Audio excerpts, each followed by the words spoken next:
Hi, my name is Lucas Brenneman, and I'm the creator of BulletRun, and I'd like to teach how to play the game today. It's a quick playing game. It plays in about 12 to 15 minutes. Basically, this is a dice placement game. It's kind of a dogfight World War II simulator, and you're the pilot of your plane here. This is your cockpit, and you're trying to earn 7 medals of valor in the course of playing the game. And you have to try to earn those before you either take too much damage to your plane and land on this red bullet hole here, or you run out of fuel, and that means there are no more window cards left for you to play. The way that you target your enemy in this game is sort of unique.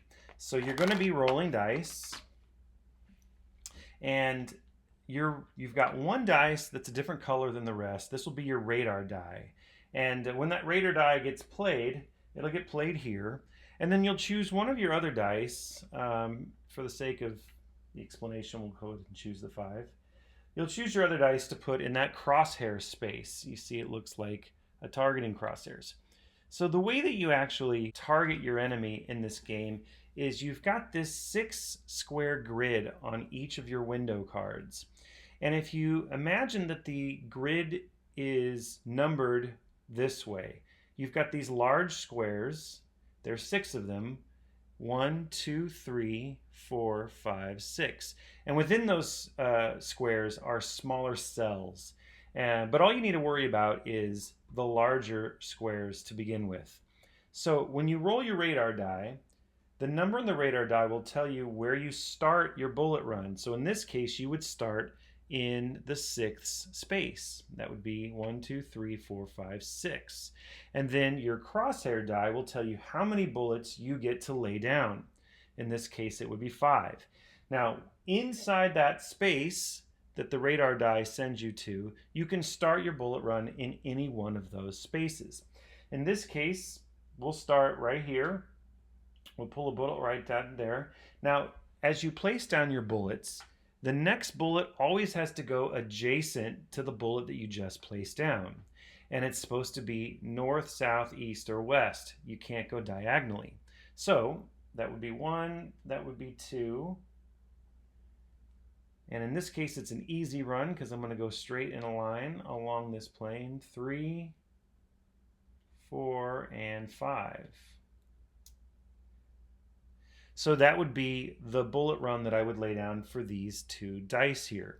As you're playing, there's different sides to the card. There's planes on one side, there's ships on the other side.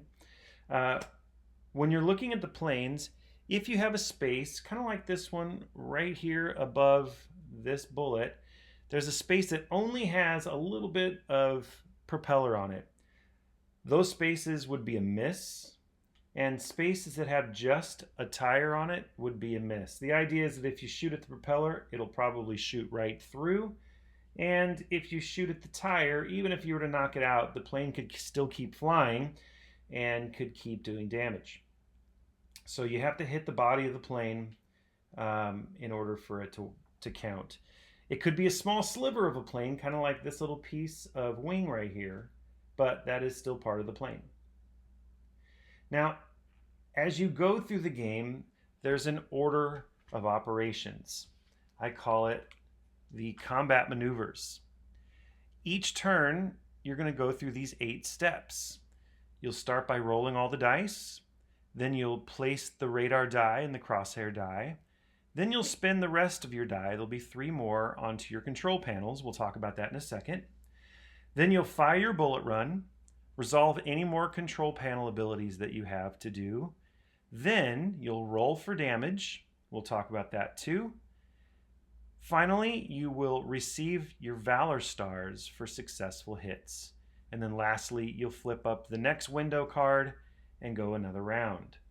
So let's talk about Valor Stars. And then we'll go and talk about the control panel abilities. So the way that you get your Medals of Honor is by earning Valor Stars. And this is your Valor Star track right here. So every time you get a successful hit, you'll get a Valor Star. So in this case, I would get 1, 2, 3, 4, 5 Valor Stars. So 1, 2, 3, 4, and 5. Now, whenever you land on that last star that has the yellow outline, that means that you've earned a medal. And by the way you win the game is to get your medal all the way, or to get your marker all the way to the last medal here, the last Medal of Honor. So once you get to the end of your track, if you have more bullets, or if you shoot another plane on your next card and you have more, you always start back over and keep going. If you only were able to shoot 3 successful bullets, you'd get 3 successful stars. But of course, you don't get the next medal until you hit the yellow star. Okay, let's talk about the control panel abilities. The way that you can really dial in and tune the plane to do exactly what you want it to do is by spending the leftover dice from your roll to activate one of these 10 abilities. The first ability is a reload. Let's say that we've just rolled all of our dice, and let's say that I've got a lot of low numbers here, and low numbers for whatever reason aren't not going to work for me for this round. I can place one of my dice on the reload space, and then immediately I can re-roll that number of dice. In this case, that would be 2 dice. Now, one thing you should always know is you can never re-roll your radar die. The radar die can be changed through control panel abilities, but it can never be re-rolled with the reload function. So in this case, I get to reload 2, so I'll reload those. And it wasn't a great re-roll, but I did get a 5, and so that would be helpful for me. Okay, that's reload. Barrel roll. Barrel roll, you have to place a 3 or higher in order to activate barrel roll. And once you do that, you can switch your radar die to the opposite side. So you literally flip it over. You can't flip it to any side unless you place a 6.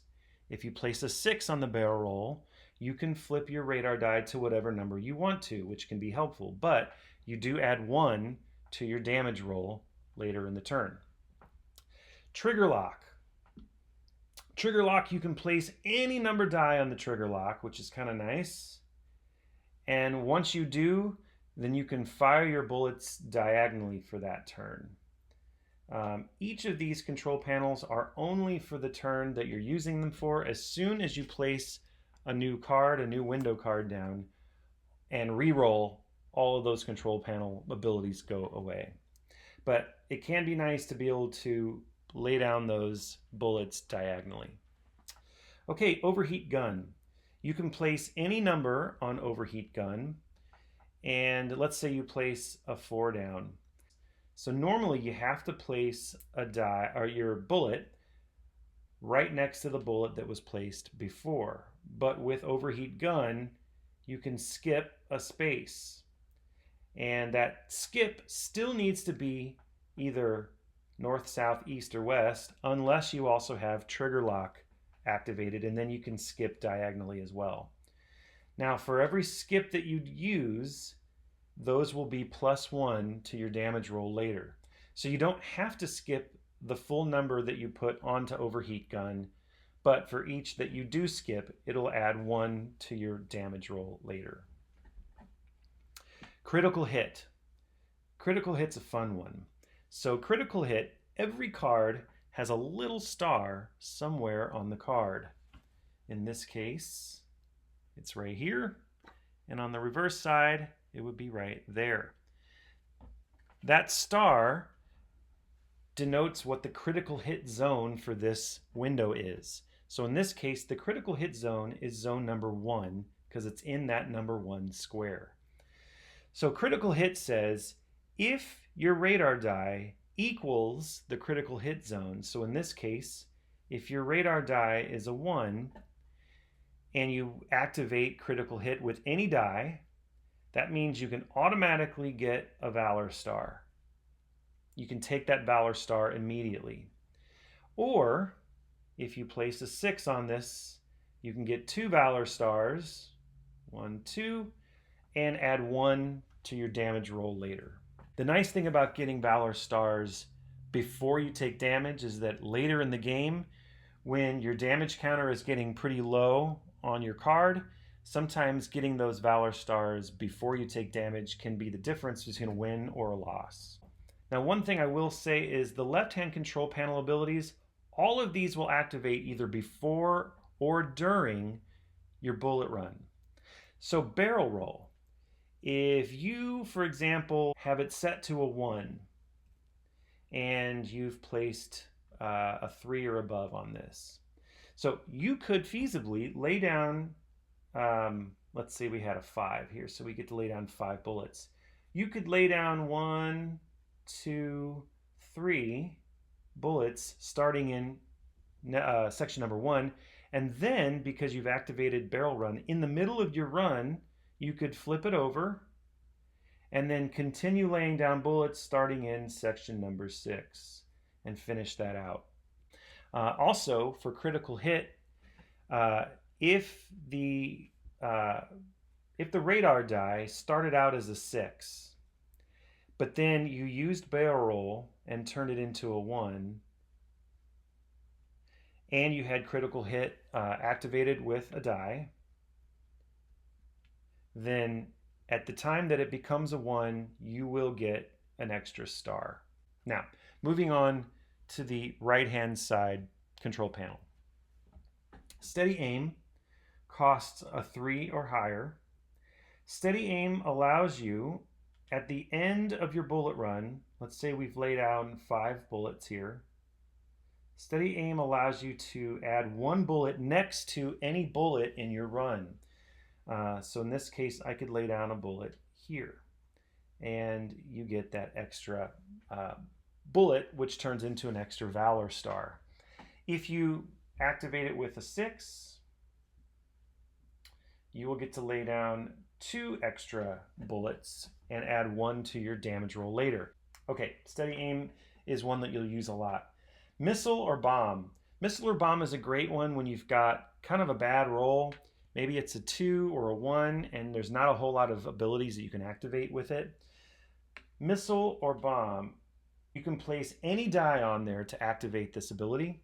And then after you've laid down your bullet run, then you'll re-roll that die, and whatever number comes up, you can drop 2 bullets in that section. So this would be section 3, 1, 2, 3. I would be able to put 2 more bullets down in that section. Now, these bullets that you lay with the missile or bomb do not have to be next to your original bullet run, nor do they have to be next to each other. They just have to be in that zone. Risky Blitz. Risky Blitz is an interesting one. So Risky Blitz, you can put any die on Risky Blitz. Later in the turn, when you roll for your damage, you end up rolling your red die, and the radar die becomes your damage roll. Once you roll it, and we'll talk about how to add up your damage in a second, if the number on Risky Blitz equals the number that you rolled on your damage roll, so in case I roll a 3 on my damage roll, if Risky Blitz equals that one, you automatically get 3 Valor Stars for free. And you get those before you take your damage. It would be after your damage roll, but before you take damage. If it's 1 away, so either in this case, if it's a 2 or if it's a 4, you'll get 1 extra Valor Star. But if it's not equal to, and it's not plus or minus 1 of that damage roll, you'll add 1 point of damage to your damage roll. So it's a risky move, but sometimes it's exactly what you need to pull off a successful run and get that win. Evasive maneuver is one that you're going to use quite a bit. Evasive maneuver allows you to reduce the damage that you take from your damage roll. So a higher number on evasive maneuver means that you can subtract that much from your damage roll. We'll talk about the damage roll in just a second. Lastly, let's talk about tactical dive.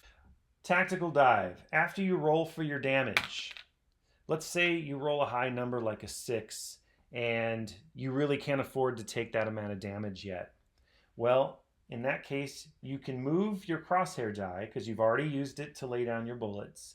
Place that on tactical dive, then re-roll. Whatever you roll that second time stands, but once you've placed it here, you don't take it off this card until after your next window card. So you'll play another whole card before you're able to remove that, which means you'll have one less dice to roll on the next turn, and you won't be able to use tactical dive that turn because, of course, there'll already be a dice on there. Okay, that's how you use all of the control panel abilities. Let's talk about the damage roll.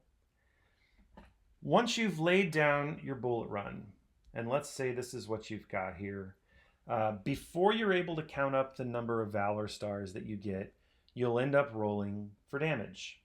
In this case, I rolled a 1, not too bad. Now, if there was nothing on evasive maneuver, and let's say I had this somewhere else, like on reload, and I've already re-rolled or whatever, I would then get 1 point of damage, and that would get counted with this counter starting on the damage track right here. Now, if I did place a number, let's say I placed a 4 on evasive maneuver and rolled for damage, in this case, I would have 3 damage minus 4. You never take negative damage. Once damage goes on your plane, you can never get rid of it. So in this case, I would just take 0 damage for that roll. And then if I rolled something like a 6 and I had a 4 on evasive maneuver, of course, 6 minus 4, that would give me 2 damage, so I would move 2 more down the track. Any one of these abilities that adds 1 to your damage roll, you add that to the roll as you're taking your damage or just before you go through evasive maneuver. So essentially, you don't have to take that damage point the moment that you actually activate the ability. If you roll, but let's say you've got, you've placed a 6 onto barrel roll, and so that will cost you 1 point to your damage roll for being able to put your radar anywhere that you want it. Once I roll, let's say I roll a 5, then you'll add that to it. So that would be a 6 minus 4, and that would make your damage 2. It's worth noting that if you have something on Risky Blitz, Risky Blitz is really only looking at the number on the die. It's not adding the extra damage that you might be taking for that roll. It is literally just looking at the number on the die. So you don't add anything. So this, for Risky Blitz, this wouldn't be a 6. This would be a 5. Now, as you progress and get more medals of valor, you become a much more valuable target to the enemy. So above each of our medals is a multiplier. As the game goes on, the damage that you take is going to get higher and higher. So after you get your first Medal of Valor, when you roll for damage, you'll get the point here, any multipliers from your control panel abilities, and then you'll add 1 to it. So if I have a 6 on barrel run, that's a +1, and then this medal also has a +1. So this would end up being a 6. You'll notice that as you get closer to the end, the amount of multipliers that you have on your card gets fairly high. So in this case, if I rolled a 4 and I used a 6 on barrel run, that's a +1, so that's a 5. And then you add 6 to that, which makes this an 11. Then 11 minus 4 would be a 7. You would take 7 points for your damage that roll. So you have to really control the amount of damage that you're taking throughout the game, because once you get to these higher levels, the damage adds up very, very quickly. Okay, at any point in the game that you've gotten enough Valor stars to where you can move finally to that last medal, and it says win, you win the game. But if your damage counter before you actually get to that last medal, if your damage counter ever goes down to the last hole, that would mean that your plane's been shot down and you would lose the game. Or if you've run out of window cards and you haven't gotten that last medal, you've run out of gas and you've lost the game. So that's Bullet Run. There's just a couple of things that I think you should remember as I leave you today. You can never re-roll the radar die, but you can affect it through control panel abilities. The red radar die is used to target your Bullet Run and to roll for damage. All of your dice need to be placed before firing your Bullet Run. So you're going to make all of your decisions before you lay down your first bullet for each card. We've talked about what are considered hits and misses. When it comes to planes, spaces that only contain propellers or wheels are misses. And when it comes to boats, if you've got a very, very tiny sliver of a boat, let's say maybe that one right there, that would be considered a miss. But ultimately, you are the one that determines what is a hit or a miss. If you want a game where you want to go ahead and count that, go for it. But as you play, you'll start to realize the ones that you want to count and the ones that you don't want to count. Most of the time, it's pretty obvious. Damage is always taken before you count up your Valor Stars. That's important, unless you've got critical hit activated or a Risky Blitz that's successful. Those Valor Stars get added before you take damage. Once damage is taken, you can never remove it. And as you're shuffling up your cards, if you can't tell which way to orient one of your cards because the boats could be either way, you could play it that way if you wanted to. Or if you look at the critical hit star, it's always facing north. So you would know that this card is oriented this way. Lastly, if you're looking for a more challenging game, there are different levels to Bullet Run. If you were to reverse the cockpit cards, it gets more difficult on the opposite side. So in this case, down here, the blue Valor Stars, the multipliers here start with 1 and go to 6. But if you were to flip that card over, you've got red Valor Stars, and this starts with a +2 and goes to a +7. Also, on the side panels, you've got 12 bullet holes on each side here. But if you flip it over, you've only got 9 bullet holes per side, making it easier for the enemy to shoot you down. So you can play 1 flipped card, 2 flipped cards. You can modify your control panel to dial in the perfect game for you. All right, that's Bullet Run. I hope you enjoy this game. I've been playing some of your games. They've been very, very cool. I can't wait to play some more. And good luck to everybody on this year's 9-card print and play Nanogame Contest for Board Game Geek. Goodbye.